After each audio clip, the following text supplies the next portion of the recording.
A continuación, Noticiero Telesucesos. Clasificación A. Apto para todo público.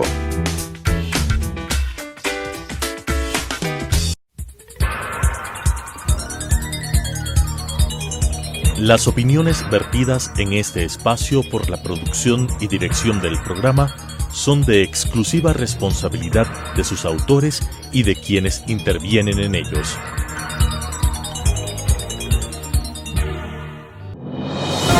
Inicie el día bien informado. El mejor noticiero de la mañana informando para usted. Noticiero Telesucesos. Primera parte del noticiero Telesucesos con las noticias más importantes del día. Estimados televidentes, bienvenidos a una emisión más de su noticiero Telesucesos. Un día como hoy. Cuenta una historia que alguna vez a un pueblo del Caribe lo atacó una epidemia de insomnio y de repente todos los habitantes se vieron sorprendidos, sin poder dormir. Aquella epidemia los colocó, sin pensarlo, con un sobrante de 8 horas diarias que no sabían cómo utilizar. Y entonces empezaron a inventar historias para poder matar el tiempo. Pero con el paso de los días, la gente empezó a perder la memoria. Y para poder seguir en el mundo que pudieran entender, empezaron a marcar los nombres en todas las cosas: puerta, cama, chivo, gallina, caballo, pared, silla, reloj.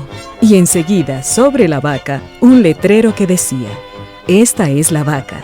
Hay que ordeñarla todas las mañanas para que produzca leche, y a la leche hay que hervirla para mezclarla con el café y así hacer café con leche. Pero la realidad pronto habría de escapar sin remedio cuando olvidaran los valores de la letra escrita.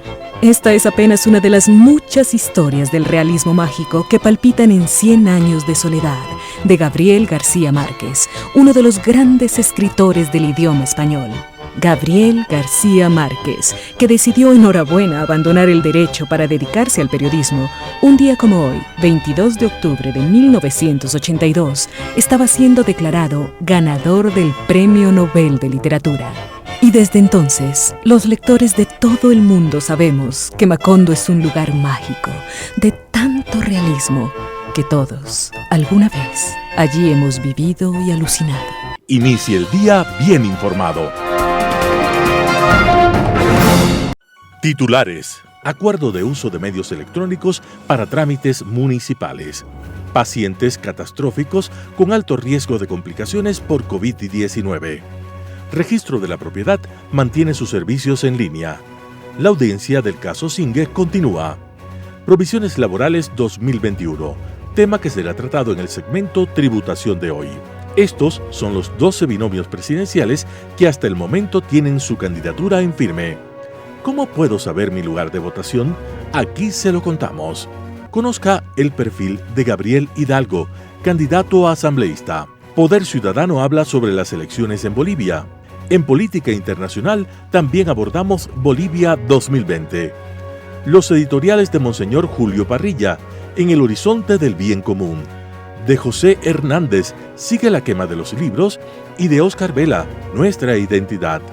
En deportes, Delfín y Liga Deportiva Universitaria a octavos de final de la Copa Libertadores, el Giro de Italia, la Vuelta a España, querella en contra de Lucía Vallecilla, presidenta del club El Nacional, y la Noche del Recuerdo. Y en el espacio dedicado a nuestras mascotas, continuaremos hablando sobre el cuidado responsable de los gatos. Quito TV, con el arquitecto David López. Las noticias más importantes de nuestra capital. Acuerdo de uso de medios electrónicos para trámites municipales. Para los ciudadanos que vayan a realizar trámites en línea en la administración municipal, el acuerdo de uso de medios electrónicos es un requisito previo.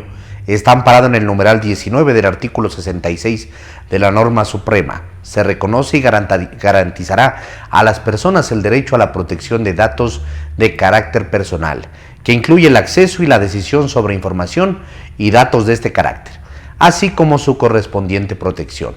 La recolección, archivo, procesamiento o distribución o difusión de esos datos o información requerirán la autorización del titular o el mandato de la ley. El acuerdo está dirigido a personas naturales, ya sean ecuatorianas o extranjeras, jurídicas privadas o públicas. Para ingresar al sistema deberá contar con un usuario y contraseña. Si no lo tiene, deberá crearlo. Una vez dentro, se le solicitará descargar el acuerdo de responsabilidad y uso de medios electrónicos. Si ya está registrado, tiene que actualizar su información para poder descargar el acuerdo. Después, para continuar este proceso, deberá seguir los siguientes pasos: descargar, imprimir y firmar el acuerdo de uso de medios electrónicos, ingresar nuevamente al trámite presentación de acuerdo de uso de medios electrónicos, subirlo escaneado junto con la copia digital de la cédula de ciudadanía, dar clic en previsualizar, seleccione guardar. Su trámite será analizado por la Dirección Metropolitana de Servicios Ciudadanos. Recibirá la respuesta a su solicitud mediante un correo electrónico. Si la respuesta que le llegó a su correo electrónico es aprobatoria, usted ya puede realizar sus solicitudes en línea. Recuerde que toda la información necesaria para realizar sus trámites la puede revisar en www.pam.quito.gov.es en el catálogo de trámites en línea. Para asesoría puede comunicarse al municipio, al call center, que es 1-800-510-510, opción 8. Esta información ha llegado gracias a la Administración General del Distrito Metropolitano de Quito. Noticias del día con Carla Sánchez. Pacientes catastróficos en alto riesgo de complicaciones por el COVID-19. Pacientes con enfermedades renales piden el pago puntual del Ministerio de Salud a los centros de diálisis. Los contagios de COVID-19 son más y se incrementan según los reportes de pacientes con enfermedades como la insuficiencia renal y la hemofilia. Así lo detallaron los voceros de entidades que representan a estos pacientes en el país, afectándolos de forma compleja al ser enfermedades de tipo hemorrágicas. De por sí, cualquier inflamatorio nos afecta y el COVID-19 causa un proceso similar. Hubo 2 pacientes, estuvieron muy complicados en UCI, manifestó Javier Córdoba, presidente de la Fundación Hemofílica Ecuatoriana. Córdoba también informó que son 10 casos los que tienen reportados: 2 pacientes en Quito, 3 en Ambato, 2 en Machala, 2 en la Amazonía y el último caso en Guayaquil, hospitalizado en el Teodoro Maldonado Carbo. Cristina Freire, vocera de los centros de diálisis, explicó que ellos también tienen el registro de más de 10 casos de COVID-19. Están vulnerables porque les hace falta un tratamiento completo. Estamos a la espera de que el gobierno pague a las clínicas, agregó. Hacemos un llamado, por ende, al Ministerio de Salud para priorizar el pago de estos y otros procedimientos médicos que involucran a pacientes con enfermedades vulnerables. Un derecho de todos los ciudadanos para gozar de una buena salud. Registro de la Propiedad mantiene sus servicios en línea. El Registro de la Propiedad ha mantenido su sistema operativo durante todo el 2020 y durante los meses de pandemia se implementaron procesos digitales que han permitido atender a la ciudadanía en todos los trámites solicitados de manera virtual. En el periodo de enero a septiembre, la entrega de productos entre certificados y procesos de inscripciones han ido aumentando, alcanzando cifras similares a los que se entregaban antes de iniciar con la pandemia, demostrando que los usuarios y la ciudadanía en general se han acoplado a las nuevas formas de servicios digitales que brinda la institución. Todos los trámites de solicitud como certificados y procesos de inscripción de escrituras se los puede realizar en línea a través del sitio web www.registrodelapropiedad.quito.gov.es o acudir a los medios de atención como el chat en línea, obteniendo un turno mediante turnosecuador.com/registro de la propiedad o llamando al call center 1-800-510-510 opción 4. Recuerde que el Registro de la Propiedad mantiene todos los servicios operativos en la modalidad en línea. La audiencia del caso Singue continúa. La Fiscalía General del Estado procesa a 15 personas por un presunto delito de peculado en la adjudicación del contrato de exploración y explotación del campo Singue. La audiencia de juicio se desarrolla desde el pasado 12 de octubre. El delito se habría dado en el 2012 cuando la Secretaría de Hidrocarburos y DCG suscribieron un contrato de prestación de servicios para la exploración y explotación del campo Singue. Entre los procesados están el ex vicepresidente Jorge Glass y los exministros Carlos Pareja Llanuceni y Wilson Pastor. Nos mantendremos expectantes de este importante proceso judicial donde nuevamente se encuentran involucrados exfuncionarios de alto rango. El municipio de Quito ha lanzado su plan de restricción vehicular Hoy Circula, que permite la movilidad por meses y días específicos, y hoy jueves circulan los vehículos terminados en placa par 2, 4, 6, 8 y 0. Tributación de hoy, con Cristina Trujillo.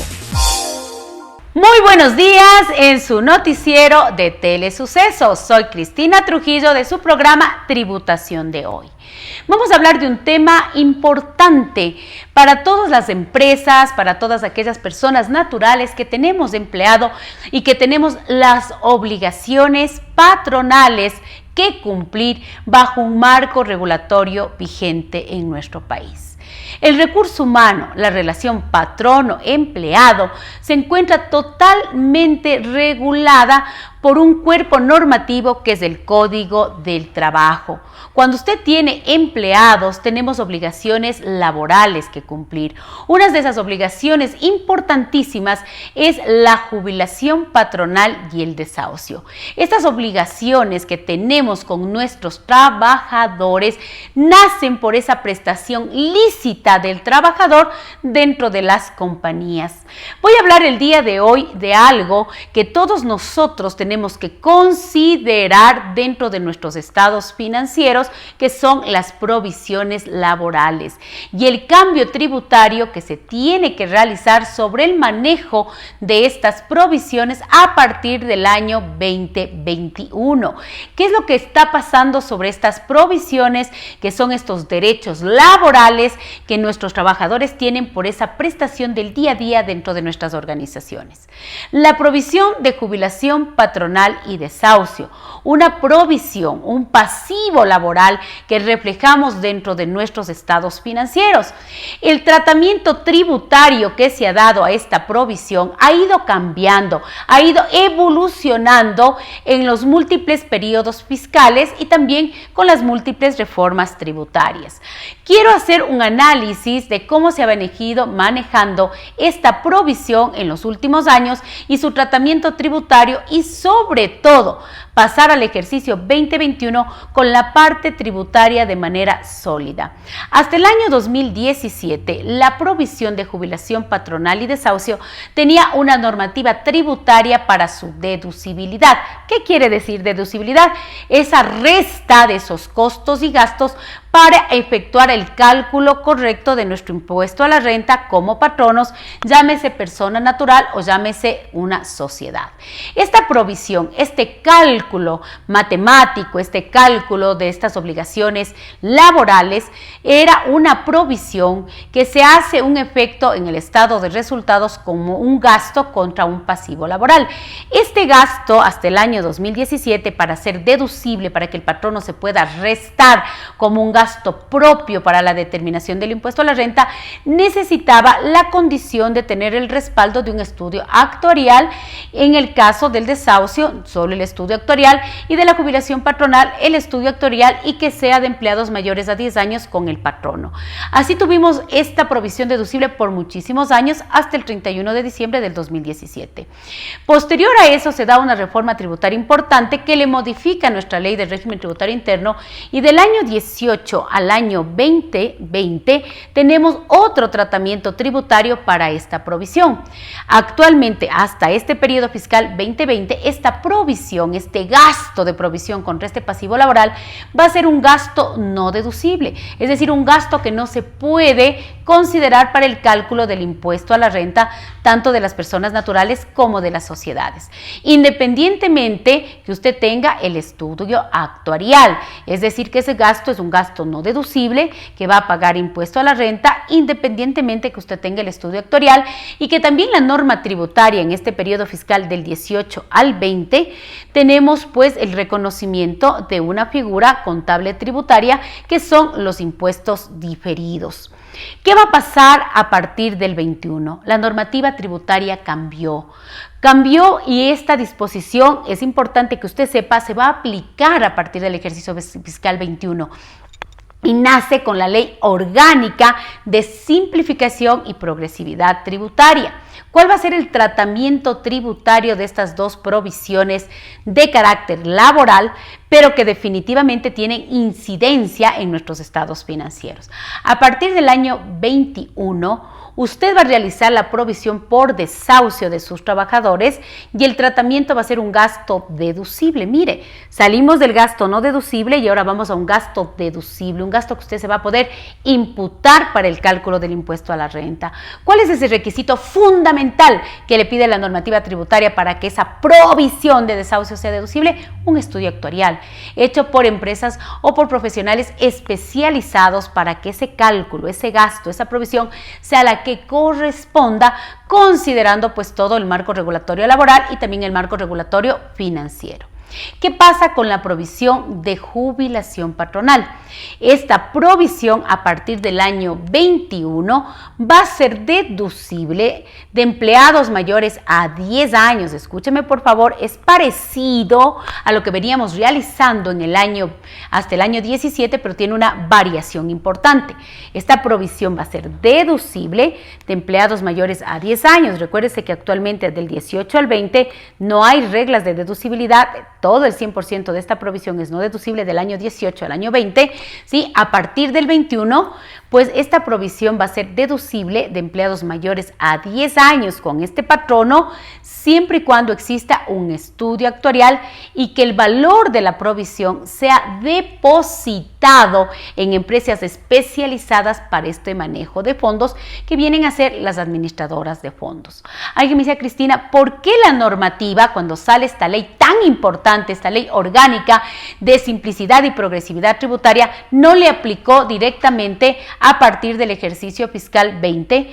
Y es definitivamente por el tema del poder establecer los controles necesarios y la normativa para poder depositar estos valores en estos famosos fondos de inversión o empresas especializadas. Recuerde, el tratamiento tributario de estas dos provisiones ha venido evolucionando durante los últimos años. Hasta el año 17, un tratamiento tributario, del 18 al 20, otro tratamiento tributario, y a partir del 21, otro tratamiento tributario.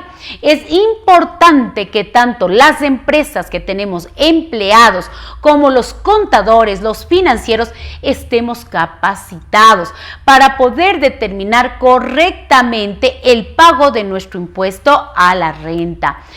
Año 21, nuevas reglas para el tratamiento tributario de estas provisiones que son obligatorias. Si usted tiene empleados, hay derechos ganados de los trabajadores que tienen que estar reflejados dentro de sus estados financieros, porque sus estados financieros tienen que ser razonables. Eso se llama pasivos laborales. Tratamiento tributario va de la mano, porque usted y yo tenemos que calcular correctamente nuestros impuestos.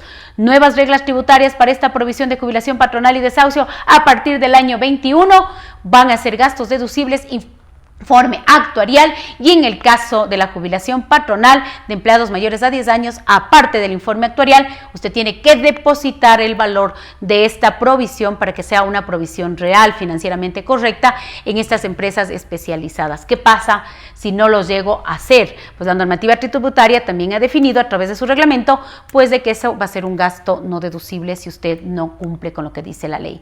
De mi parte, muchas gracias y nos volveremos a ver otra vez en nuestro noticiero de Telesucesos. Soy Cristina Trujillo, de Tributación de Hoy. Los candidatos, personajes que intervendrán en el próximo evento electoral en febrero de 2021, con Meili Rosas. El Consejo Nacional Electoral registra 12 binomios que hasta el momento tienen calificaciones en firme, es decir, que ya no se someterán a ningún proceso de impugnación ni subsanación y cuya participación en las elecciones generales de febrero del 2021 está asegurada. Recordemos que hasta el día de ayer mencionamos los 10 binomios que están asegurados correrán en las próximas elecciones. Recordemos: Izquierda Democrática con Javier Herbas y María Sara Gijón, Democracia Sí con Gustavo Larrea y Alexandra Peralta, Ecuatoriano Unido con Gerson Almeida y Marta Villafuerte, Amigo con Pedro Freile y Byron Solís, Alianza Concertación Partido Socialista Ecuatoriano, Alianza Honestidad con César Montúfar y Julio Villacreces, Sociedad Patriótica con Lucio Gutiérrez y David Norero, Alianza Creando Oportunidades Partido Social Cristiano, Creo PSC, con Guillermo Lazo y Alfredo Borrero, Juan Fernando Velasco y Ana María Pesantes del Movimiento Construye, Jaco Pérez y Virna Cedeño de Pachacutic, Isidro Romero y Sofía Merino de Avanza. A esta lista se suma el movimiento Alianza País Patria Altiva y Soberana con Jimena Peña y Patricio Barriga, y también el partido Sociedad Unida Más Acción Suma con Guillermo Celi y Verónica Sevilla, mientras que se espera acepten las candidaturas de Alianza Unión por la Esperanza UNES, Movimiento Unión Ecuatoriano y Partido Fuerza EC. El Consejo Nacional Electoral, CNE, ya tiene habilitado en su página web el sistema donde los ciudadanos podrán consultar el lugar de votación para las elecciones del 7 de febrero del 2021. Para conocer en qué lugar le corresponde sufragar, debe ingresar a www.lugarvotacion.cne.gov.es/consulta registro electoral/ Ahí debe colocar su número de cédula, sus nombres y apellidos completos y dar clic en el cuadro No soy un robot. Allí se muestra la opción Consulta. De inmediato le aparecen sus datos y si está o no habilitado para votar. Si está facultado, el sistema le muestra los datos de la provincia, cantón, parroquia, zona, junta, recinto electoral y la dirección. A continuación, vea este video del CNE donde le explica de manera más detallada este proceso. El CNE habilitó un sistema para consultar tu lugar de votación. Ingresa a www.cne.gov.es. Opción Consulta tu lugar de votación. Llena los datos solicitados: cédula, apellidos y nombres completos. Clic en el código CAPTCHA y en el botón Consultar. ¡Listo! Ahora ya conoces el sitio donde ejercerás tu derecho al voto el próximo 7 de febrero de 2021. Elecciones Generales 2021. Ecuador unido en democracia. Se prevé que unos 13 millones de ecuatorianos acudan a las urnas del 7 de febrero de 2021, cuando se lleve a cabo las elecciones para elegir al binomio presidencial, asambleístas y parlamentarios andinos.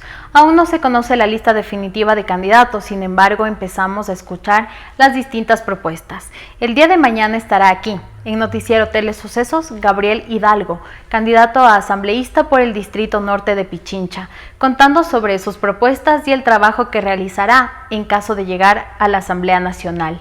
Una asamblea que ha sido cuestionada y que en 2021 será renovada, y el gran reto será recuperar la confianza de los ecuatorianos. Gabriel Hidalgo Andrade es profesor de la Universidad de las Américas, UDLA. Tiene algunas maestrías en Ciencia Política y Derecho Constitucional. En 2018 ganó el premio Larrea Holguín, un galardón otorgado desde el 2016 por la Universidad de los Hemisferios y por la Corporación de Estudios y Publicaciones, en reconocimiento a los méritos de un trabajo de investigación en el campo del derecho, que profundice y fomente los valores más nobles del ser humano. Durante 14 años viene escribiendo columnas de opinión en distintos medios de comunicación como El Telégrafo, Diario La Hora, y en la actualidad escribe para revista Plan B. Ha sido asesor parlamentario y domina el idioma inglés. En nuestra emisión del viernes 23 de septiembre vamos a conocer más sobre el candidato a la Asamblea Nacional. Quédese con nosotros.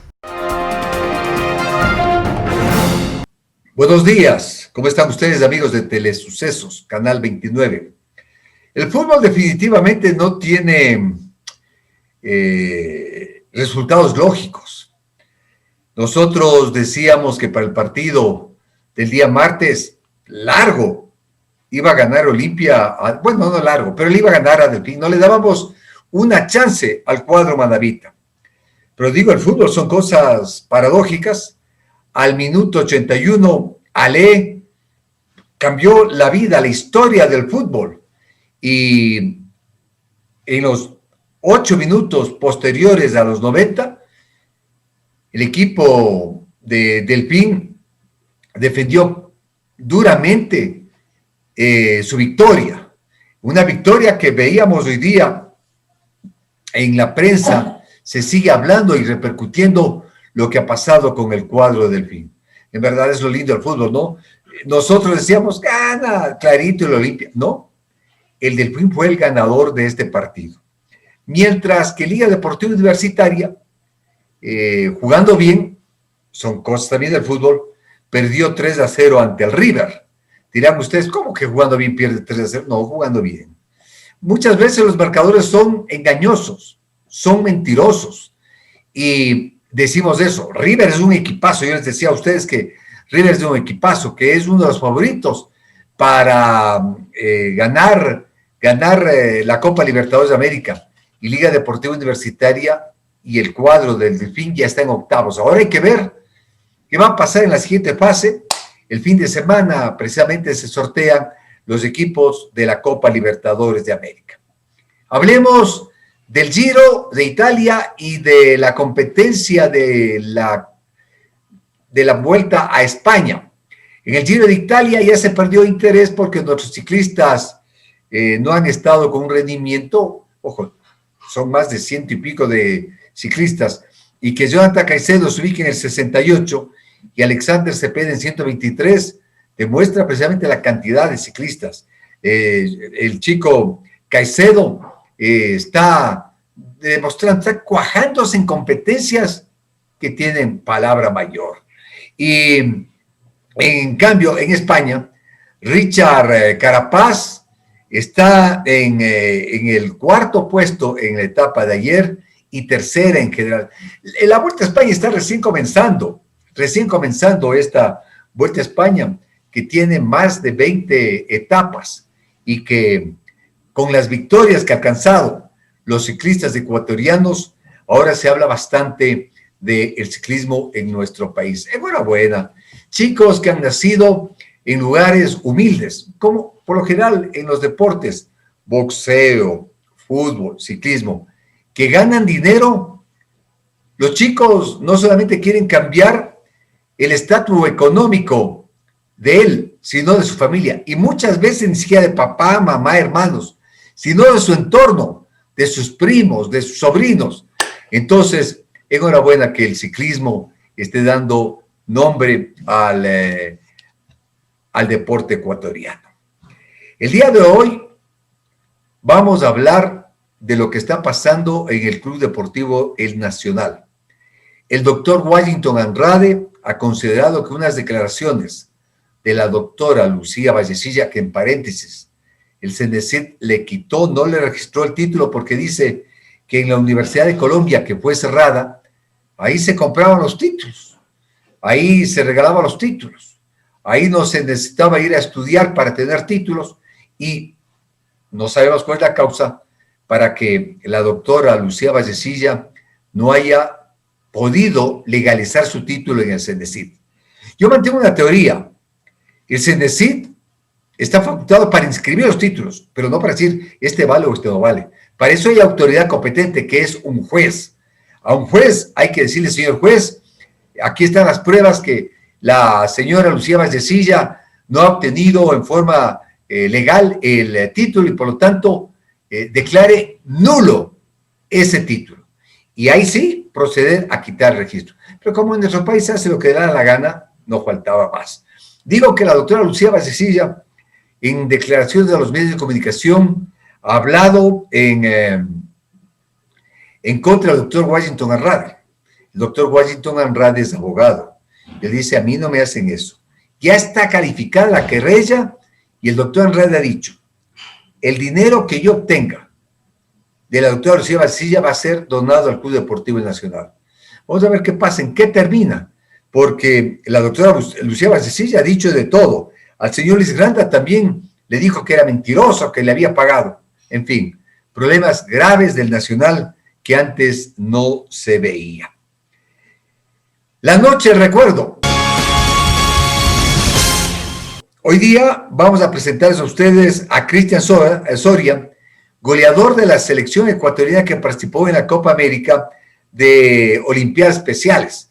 Hoy ustedes podrán recordar lo que hablamos con Danilo Acosta y Pedro José el popular Pemosa, a través de La Noche Recuerdo y lo que hicimos hace más de una década en La Noche es Nuestra. Un gustazo haber estado con ustedes. Por favor, mantengan distanciamiento, el cubrebocas, el lavado de manos continuamente y no vayan a lugares de aglomeración. Que tengan un resto de día espectacular, siempre en compañía de Telesucesos. Buen día.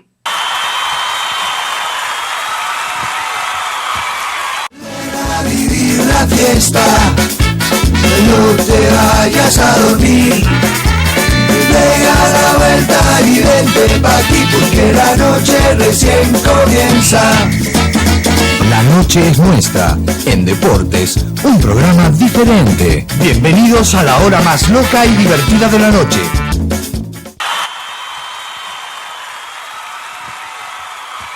Amigas y amigos, muy buenas noches. Programas correspondiente al 14 de junio del año 2007. Bienvenidos.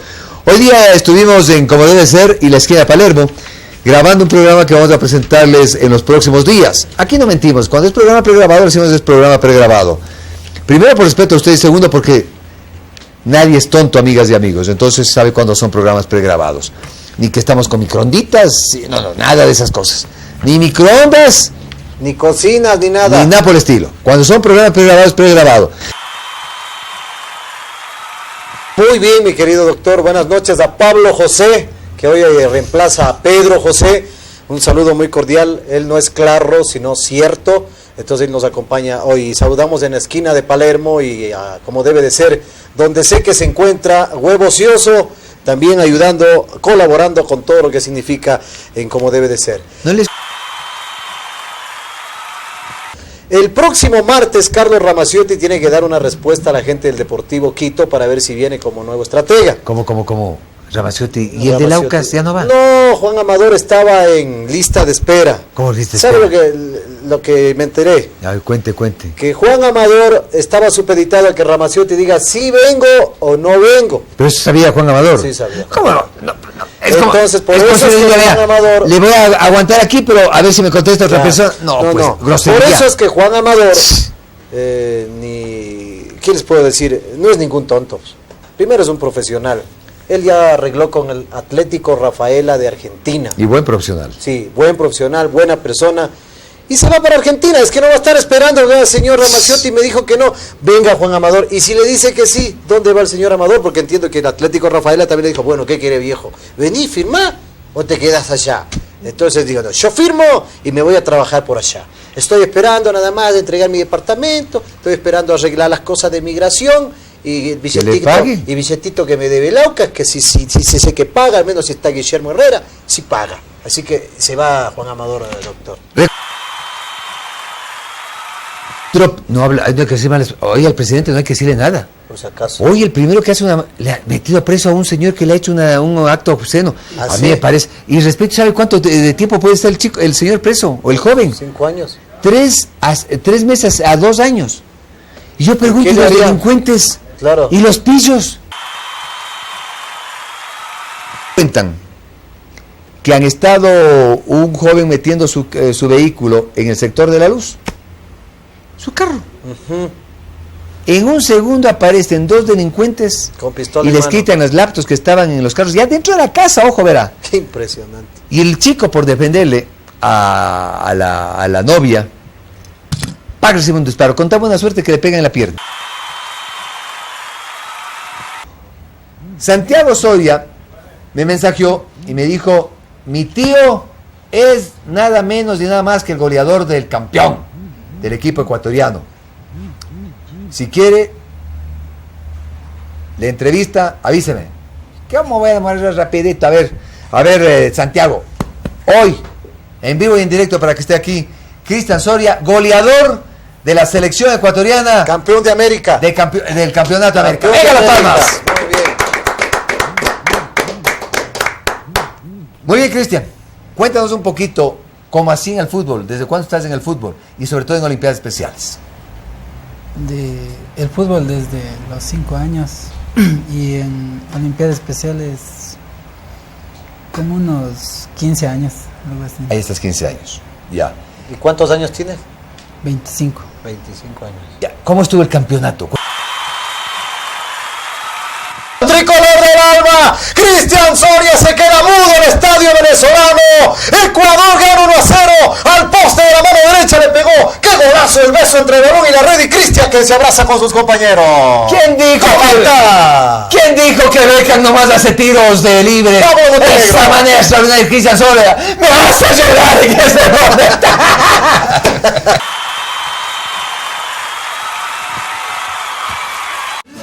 Vivir la fiesta, no te vayas a dormir. Pega la vuelta y vente pa' aquí porque la noche recién comienza. La noche es nuestra. En Deportes, un programa diferente. Bienvenidos a la hora más loca y divertida de la noche.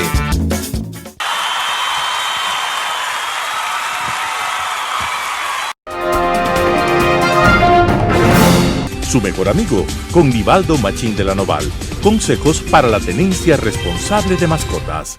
Porque nuestro mejor amigo lo merece, soy Nivaldo Machín de la Noval y estoy aquí para compartir consejos y algún tipo de orientación en la tenencia responsable de mascotas. Y ha despertado muchísima atención lo que estoy conversando sobre los gatitos. Cuando te encuentras, porque hay personas que abandonan o a veces a las gatas se les caen, millones de circunstancias pueden hacer que te encuentres gatitos acabaditos de nacer. ¿Pueden sobrevivir? Sí, los gatitos sí pueden sobrevivir, pero tienes que hacerte responsable. Entonces te decía, paso 1, calentitos. Paso 2, bien alimentados. Paso 3, esencial, frotarles la barriguita, frotarles el cuerpo. Esto es lo que hace la gata. La gata constantemente los lame.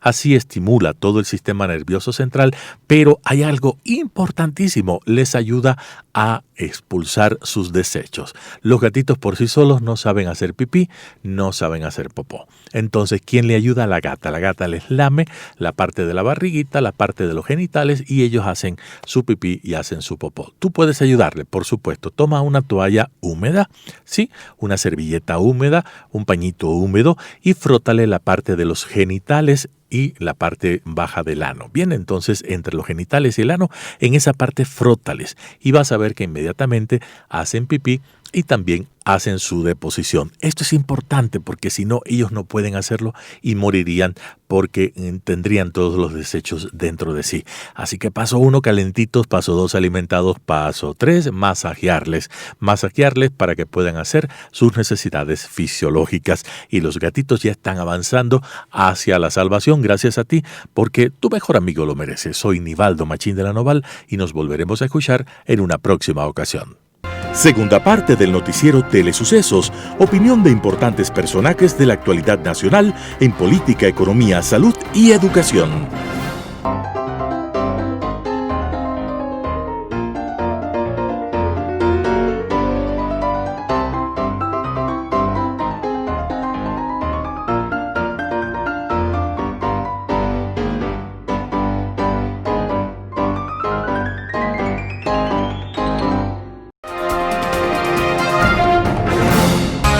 Poder Ciudadano, con el doctor Patricio Quijón.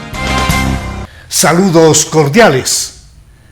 Las elecciones en Bolivia han sido ganadas por el candidato del movimiento hacia el socialismo, el economista Luis Arce. El economista Arce fue nada menos 12 años ministro de Economía y Finanzas del gobierno de Evo Morales. Y durante ese largo espacio de tiempo, este profesional en la economía se caracterizó por ordenar las finanzas públicas, por hacer una tarea interesante, alejada de moldes que llegaban desde Venezuela, de Cuba, de Argentina, Nicaragua o Ecuador. El economista Arce siguió un camino más bien de corte tradicional. Le dio a la economía boliviana certezas cuando logró hacer un enorme volumen de reservas monetarias, esto es, de ahorro. En definitiva, el economista Arce lo que ha cosechado ahora con el resultado electoral en Bolivia es la calificación más alta que puede dar un pueblo en las urnas. Esto es, la confianza que deposita el pueblo boliviano en un manejo escrupuloso de las finanzas públicas. Muchos elementos vinculados con el correato en el Ecuador dicen que hay una serie de vasos comunicantes entre lo que acaba de ocurrir en las elecciones bolivianas y lo que puede pasar en las elecciones en el Ecuador. Yo creo que no, para nada. Basta ver quién fue el candidato que se hace de la victoria en Bolivia. Reitero, un economista de profesión con 12 años de servicio como ministro de Economía y Finanzas y antes al servicio del Banco Central de Bolivia. Aquí en el Ecuador han puesto una caricatura de candidato. Un señor de apellido Arauz que nadie sabe cuáles son sus antecedentes, más allá de que no ha tenido ni cédula de identidad, ni tampoco portaba un certificado de votación a la hora de intentar inscribir una precandidatura. No sabemos otra cosa que no sea que se trata de una ficha puesta desde Bélgica para intentar hacerle creer al electorado ecuatoriano que ellos pueden llegar a la primera vuelta, a triunfar en esa primera vuelta. Esto es improbable, ecuatorianos. Más allá de que existe una campaña sucia que ha comenzado, más allá de reconocer que el correato, pues lo que más tiene es dinero, dinero caliente, dinero sucios, extraídos del Ecuador, y mediante convenientes repartos intentan hacer una campaña de desinformación diciendo que lo que ha pasado en Bolivia puede pasar en el Ecuador y que ellos podrían ganar en la primera vuelta. Es absolutamente diferente el caso ecuatoriano. Aquí tuvimos 10 años de esta falsa revolución ciudadana que le ha ocasionado al Ecuador una serie de destrozos gigantescos en su economía y que también le ha ocasionado destrozos en las bases de sustentación ética. Nada menos que el expresidente de la República con orden de prisión para 8 años por un caso muy grave que no prescribe, el caso denominado Sobornos 2012-2016. Este tipo de asuntos hacen que el tema ecuatoriano sea absolutamente diferente que el boliviano.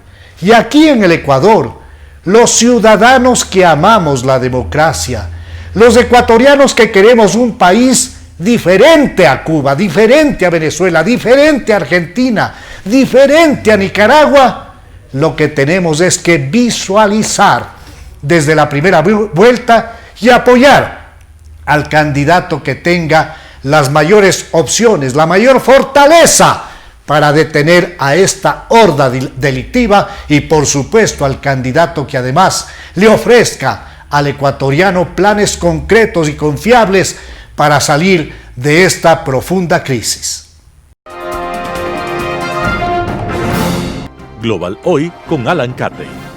Hace casi un año justo se produjo en Bolivia una gran explosión social y que se originó en una serie de eventos que rodearon a la elección presidencial del año 2019, en la que el presidente Morales se presentó como candidato sin poder serlo, violando la ley con el amparo de tribunales de bolsillo que le permitieron tal cosa, y que se desarrolló en un clima absolutamente opaco que dio lugar, según la oposición y según la Organización de Estados Americanos y sus observadores, a un fraude electoral muy grande. Esto produjo la salida de Morales ante un movimiento muy extendido en todo el país de prácticamente una rebelión y el pedido que finalmente hicieran las Fuerzas Armadas para que Morales diera un paso al costado. Este año se ha dado un proceso electoral, como decía hace un momento, casi al año exacto de estos eventos que se suscitaron en el año anterior. Y ahora hemos visto un proceso electoral absolutamente normal y transparente, obviamente luego de haberse designado un nuevo tribunal electoral, unas nuevas autoridades electorales que han organizado un proceso que ha sido esencialmente impecable. En este proceso, el ganador ha sido el economista Luis Arce, por sobre su principal opositor, el economista Arce, del MAS, contra su opositor, que era el centrista Carlos Mesa. La victoria de de Arce ha sido una victoria clara, sin discusiones, y que ha dado lugar además a una cuestión muy notable y que es de remarcar: la felicitación de parte de su opositor, el reconocimiento de la victoria por parte del candidato Arce, al igual que la felicitación de la presidenta interina, la señora Áñez, al ganador de estos comicios. Este proceso nos deja varias lecturas y varias lecciones que vale la pena analizarlas, ¿no? La primera lectura que tendríamos es la que se refiere a la organización de este tribunal electoral. Es decir, un tribunal electoral que es capaz, honestamente, transparentemente y éticamente, de llevar adelante el proceso electoral que el pueblo boliviano se merecía para poder encontrar el camino democrático hacia el futuro. Este reconocimiento a la gestión del tribunal electoral, que no necesariamente es un tribunal electoral favorable al ganador, sino es un tribunal electoral que cumple con su función de administrar justicia electoral y llevar adelante un proceso de manera transparente y ética. Esta es la primera lección que se nos estaría generando a partir de estas últimas elecciones. El segundo sería el contraste entre este reconocimiento del que yo hablaba hace un momento, del candidato opositor derrotado y de la presidenta interina, también contraria al MAS, en el sentido de reconocer la victoria. Y el contraste que esto se da con las declaraciones de varios dirigentes del MAS que días antes de las elecciones habían proclamado públicamente el rechazo de cualquier resultado que no fuera la victoria de su movimiento. La diferencia de actitudes entre estas dos posiciones resulta chocante y resulta además preocupante de cara al futuro. Esta actitud es una actitud que además la vemos muy extendida regionalmente entre todos los llamados socialismos del siglo XXI, que únicamente conciben la democracia como su victoria. Si es que cualquier resultado es distinto, simplemente la desconocen.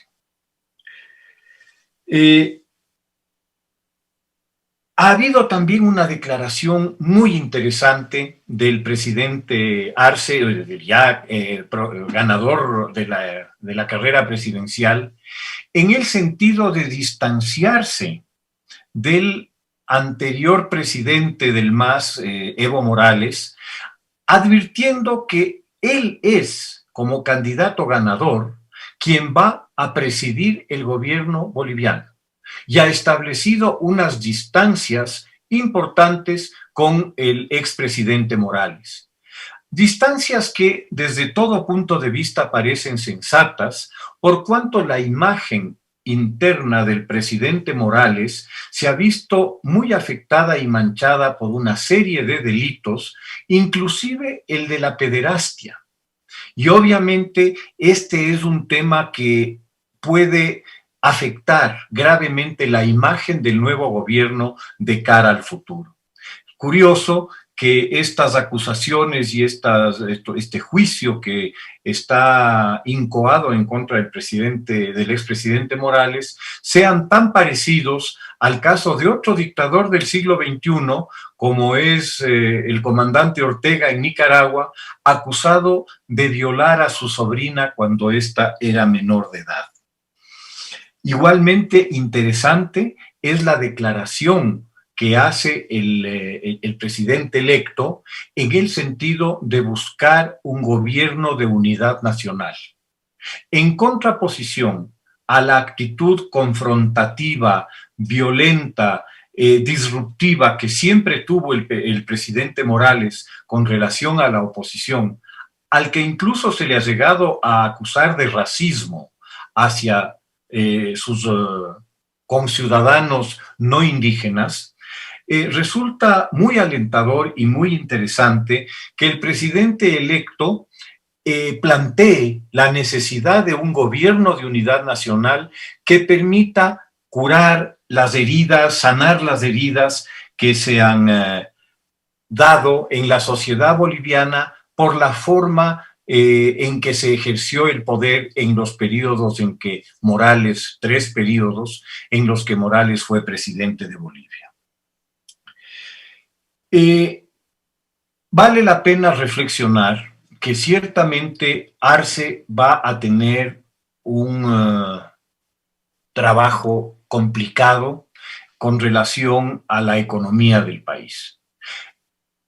Por suerte para Bolivia, sin duda Arce es un gran economista, un notable economista, artífice del éxito económico que experimentaron los primeros periodos del gobierno de Morales y que le permitieron obtener recursos importantes para una política asistencialista que es la que le ha dado la imagen que el MAS tiene y la fuerza que el MAS tiene en los sectores rurales y en los sectores urbanos marginales del país.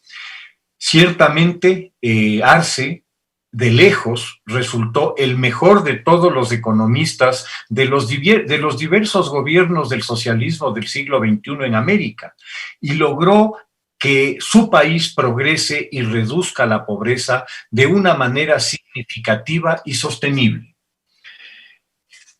El presidente va a tener que adoptar políticas de austeridad por necesidad, porque hay una contracción económica proveniente de la crisis del COVID que se calcula tendrá un impacto de entre el 8 y el 10% del PIB, que obviamente va a volver complicado el mantenimiento de estas políticas paternalistas que una situación de abundancia sí permitían.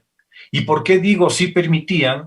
Porque durante los primeros años en que él manejó la economía boliviana, el país tuvo la suerte de estar en la cresta de la ola de los commodities y el precio de los hidrocarburos fue un valor que permitió importantes ingresos a la economía boliviana. Eso hoy día no existe más y por lo tanto él va a tener que administrar con criterio, con prudencia y con sabiduría la situación económica que se le va a presentar al país. No van a faltar las voces de su propio partido, de los extremistas de su partido, que le exijan milagros y pretendan que él resuelva situaciones imposibles. Este llamado que él hace al gobierno, a un gobierno de unidad nacional, ciertamente tiende puentes a la oposición para poder de una manera civilizada y racional, conversar y llevar adelante al país hacia soluciones realistas y posibles. Ojalá lo haga en democracia, respetando a opositores y transparentando procedimientos. La corrupción que ha afectado al gobierno de Morales y al gobierno de transición son factores que calan muy hondo ya en las sociedades latinoamericanas y en este caso en la boliviana y tendrá que ser enfrentado y tendrá que ser erradicado. Ojalá pueda superar estas características autoritarias que de manera general la tendencia del socialismo del siglo XXI ha demostrado en América Latina. Que así sea. Muchas gracias. Editorial con Carla Sánchez. En el horizonte del bien común.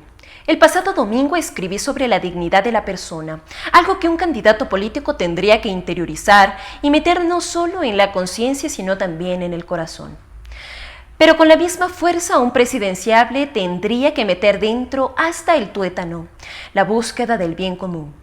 De la dignidad y radical igualdad de todas las personas nace el principio del bien común que afecta a todos los aspectos de la vida, si realmente queremos que la vida tenga sentido. Si la calidad de la vida no es cosa de todos, ¿será posible un Ecuador unido y en paz? El bien común no consiste en una simple suma de bienes particulares, es algo que afecta a todo el cuerpo social. De aquí el valor de la unidad, de la comunidad y de la organización social. No es posible tener un proyecto de país en el que prevalezca la exclusión, la abundancia de unos, pocos, y la carencia de otros, muchos. Nadie comparte para crecer en solitario, para medrar a costa de los demás, sino para que los conciudadanos, todos, crezcan como personas libres, dignas y felices. Hablar del bien común es relativamente fácil. Todos hemos aprendido a poner la cara de benefactores para consentir que el bien de todos toque mis intereses personales es harina de otro costal. Cuando hablamos del bien común, no podemos dejar de lado los derechos humanos fundamentales, la defensa de la vida, la libertad, la justicia, la equidad, la correcta organización e independencia de los poderes del Estado, la administración de la justicia conforme a derecho, la salvaguardia del medio ambiente y tantos hilos con los que se teje una convivencia armónica y en paz. Hoy estamos inmersos en una pandemia que nos ha complicado la vida de forma planetaria y local. Tanto infectado, tanto fallecido, tanto desempleo y precariedad. Es una auténtica tragedia que ha dejado en evidencia los males de un país maltratado por el hombre desde antiguo. ¿Se dan cuenta del valor que tiene el poder disponer de un sistema de salud universal y eficiente? Ténganlo en cuenta los candidatos. Nos sobran discursos y nos faltan camas UCI, respiradores, medicinas y vacunas.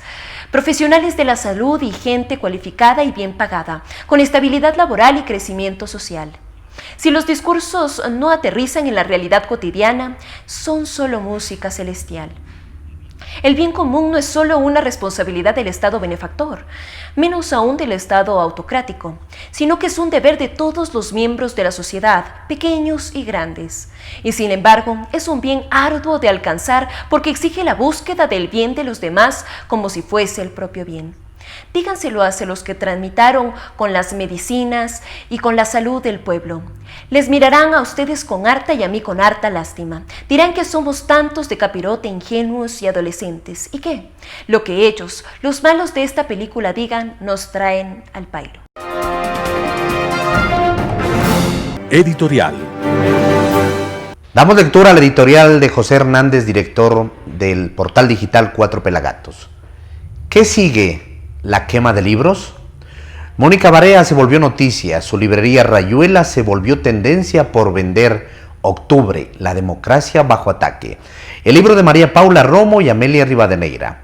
El llamado a boicotear Rayuela, un hermoso oasis en Quito, se volvió motivo de conversación en redes sociales.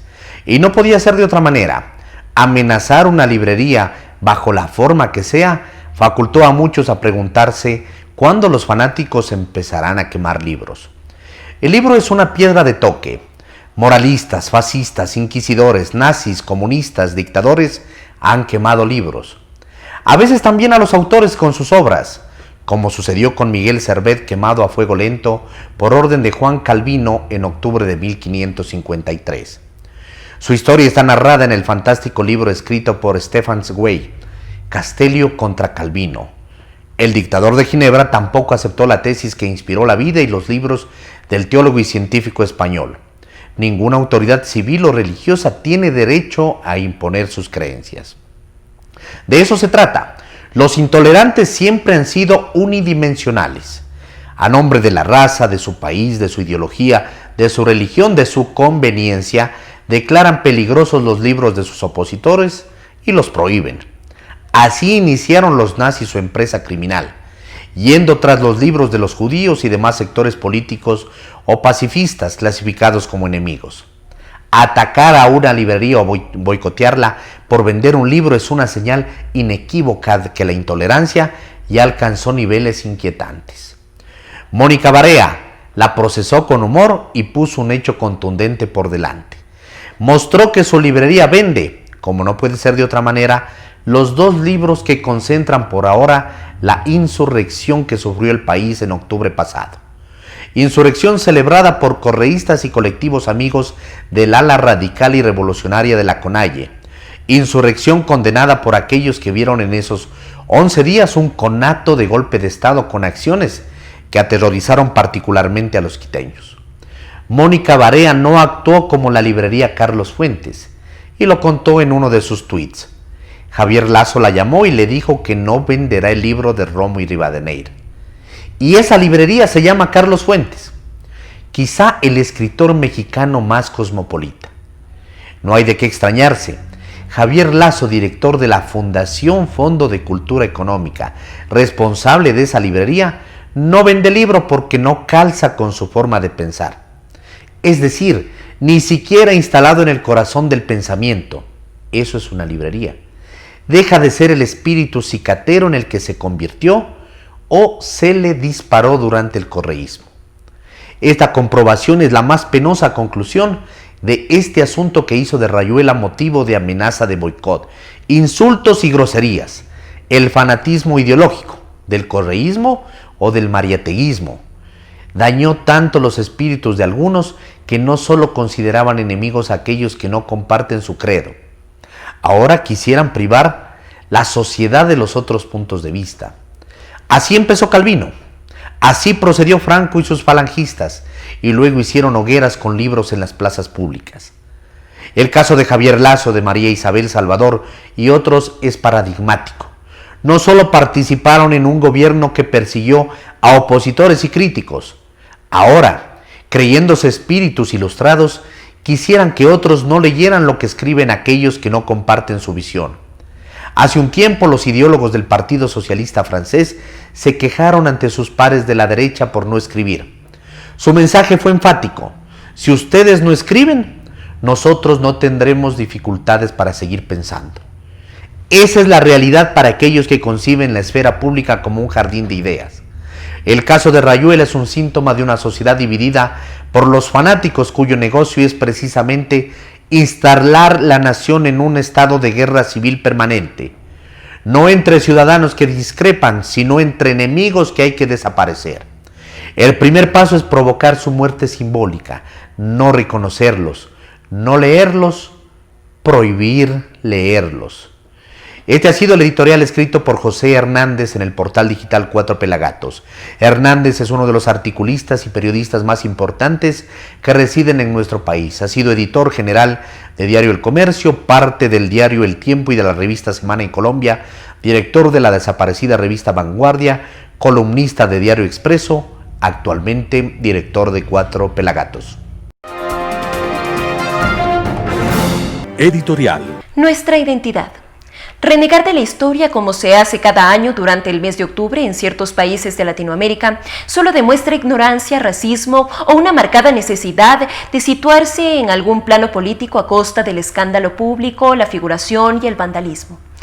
Protestar contra la conquista de América hace más de 5 siglos resulta patético y absurdo, tanto como si hoy alguien hiciera manifestaciones contra el extinto Imperio Otomano o contra la ocupación musulmana de la península ibérica, o como si algún deschavetado intentara destruir los monumentos románicos de media Europa o convocar marchas y elaborar pancartas contra la expansión realizada por Genghis Khan y el Imperio Mongol por casi toda la Asia hacia los márgenes del ambiguo durante el siglo XIII.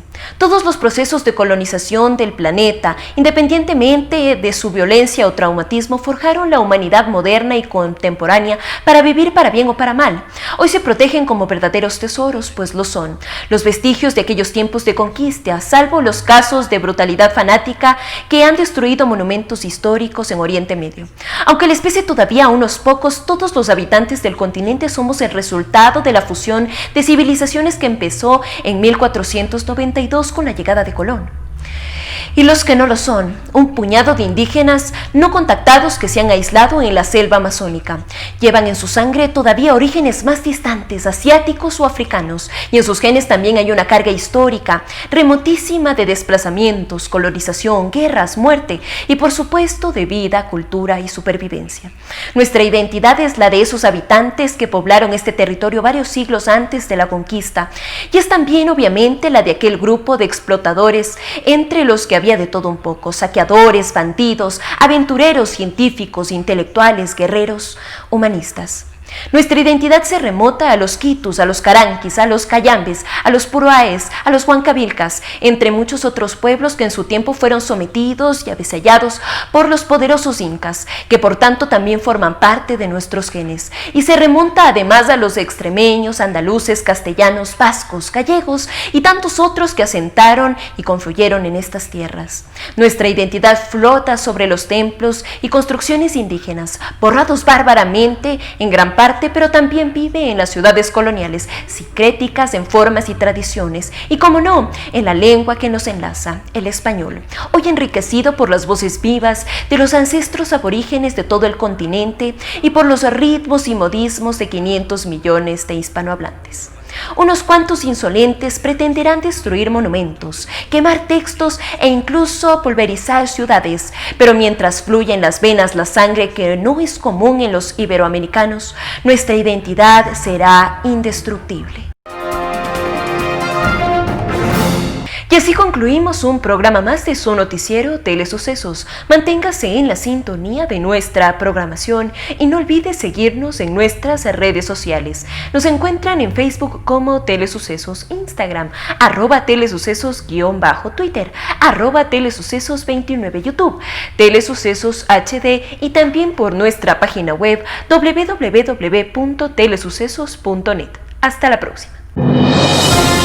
Lo mejor de la mañana informando para usted. Noticiero Telesucesos.